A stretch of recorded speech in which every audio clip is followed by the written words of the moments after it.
گناہوں سے مراد وہ گناہ ہیں جو صغیرہ گناہ ہیں یا وہ گناہ ہیں جن کا تعلق اللہ اور بندے کے ساتھ ہے، جن کا تعلق حقوق اللہ کے ساتھ۔ جو حقوق العباد ہیں وہ گناہ جن کا تعلق کسی بندے کے ساتھ ہے وہ معاف نہیں ہوتے جب تک بندہ معاف نہ کرے۔ تو فرمایا حضور نے کہ اللہ تعالیٰ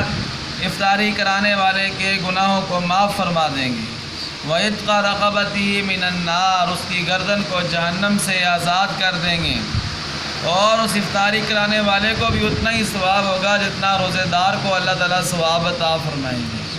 اور روزہ دار کے ثواب میں بھی کمی نہیں ہوگی۔ یہ نہیں کہ روزہ دار کے ثواب میں سے اللہ تعالیٰ اس کو ثواب دے دیں گے، ایسا بھی نہیں ہوگا۔ روزہ دار کے ثواب میں بھی ذرا برابر کمی نہیں ہوگی۔ صحابہ اکرام نے جب اللہ کے نبی حضرت محمد مصطفیٰ صلی اللہ علیہ وسلم کی مبارک زبان سے افطاری کرانے کی یہ فضیلت سنی تو صحابہ اکرام نے پوچھا، ہے اللہ کے نبی، لیس کلنا نجد ما نفطر بہ الصائم، اے اللہ کے رسول، ہم میں سے ہر ایک کو اتنی گنجائش نہیں ہے کہ وہ روزہ دار کو صحیح طرح روزہ افطار کرائے، یعنی افطاری بھی کرائے، کھانا بھی کھلائے، پانی بھی پلائے، شربت بھی پلائے، کھجوریں بھی کھلائے، یعنی سارا کچھ کرے۔ تو ہم میں سے ہر بندہ اتنی طاقت نہیں رکھتے، اس وقت غربت بھی تھی اور اتنی استطاعت بھی نہیں تھی۔ تو اللہ کے نبی صلی اللہ علیہ وسلم نے فرمایا، اے میری امت کے غریبوں، تم بھی اس ثواب سے محروم نہیں ہوگے۔ اللہ تعالیٰ یہ ثواب اس افطاری کرانے والے کو بھی عطا فرمائیں گے جس نے کسی دوسرے روزے دار کو کچی لسی کے ساتھ روزہ افطار کرا دیا، یا کھجور کے ایک دانے کے ساتھ روزہ افطار کرا دیا، یا پانی کے ایک گھونٹ کے ساتھ روزہ افطار کرا دیا۔ یہی ثواب سارا اللہ تعالیٰ اس کو بھی عطا فرمائے۔ اس لیے اس کا دل تو کرتا تھا کہ میں بھی صحیح طرح روزہ افطار کراؤں، لیکن اس بیچارے کو گنجائش نہیں تھی، ٹھیک ہے، وہ تو اس کے بس میں نہیں تھا، اس نے اپنے بس کے مطابق روزہ افطار کرا دیا ہے۔ اللہ تعالیٰ اس کو بھی جو امیروں کو ثواب عطا فرمائیں گے وہ اللہ تعالیٰ اس غریب کو بھی عطا فرما دیں۔ اور اللہ کے نبی نے فرمایا، وَمَنْ أَشْبَعَ صَائِمًا، جو روزے دار کو پیٹ بھر کے کھانا کھلائے گا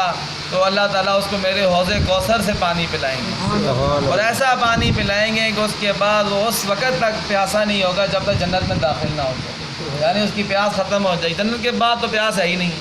جب جنت میں داخلہ ہوگا تو پیاس ہے ہی نہیں ہے۔ اس بندے کو جنت میں داخلے تک بھی پیاس نہیں لگے گی، پھر اللہ تعالیٰ اس کو نبی علیہ السلام کے حوض کوثر سے پانی پینا نصیب فرمائیں گے۔ حضور نے فرمایا، یہ رمضان شریف کا مہینہ پہلا عشرہ سے رحمت ہے، دوسرا مغفرت ہے، تیسرا جہنم سے چھٹکارا ہے۔ ومن خفف عن مملوکی،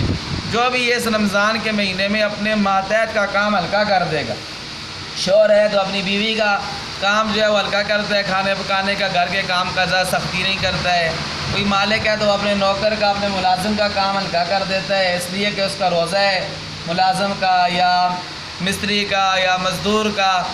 اپنے کوئی بھی اس کے ماتحت جو بندہ ہے تو اس کا کام اس وجہ سے ہلکا کر دیتا ہے کہ اس نے روزہ رکھا ہوا ہے۔ تو اللہ کے نبی نے فرمایا، غفر اللہ لہ، اللہ تعالیٰ اس مالک کی بخشش کر دیں گے، اس لیے کہ اس نے روزے دار کا احترام کیا ہے، اس کی عزت کی ہے، اس کا کام ہلکا کیا ہے، اللہ تعالیٰ اس کی بخشش بھی کر دیں گے۔ وَآتَقَهُ مِنَ النَّارِ، اور جہنم سے بھی اس کو اللہ تعالیٰ چھٹکارا عطا۔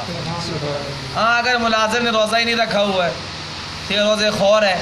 تو پھر وہ ٹھیک ہے اپنی ڈیوٹی پوری کرے، اپنے پیسے لیتے ہیں تو اپنی ڈیوٹی پوری کرے۔ ہاں، روزے دار ہے تو مالک اس کا کام تھوڑا ہلکا کرتا ہے، ٹائم کم کر دیتا ہے، یا ویسے اس کو تھوڑا سا درمیان میں آرام کرنے دے دیتا ہے، تو اس پر اللہ تعالیٰ مالک کو بہت اجر عطا فرمائے۔ اللہ تعالیٰ سے دعا ہے اللہ ہم سب کو عمل کی توفیق عطا۔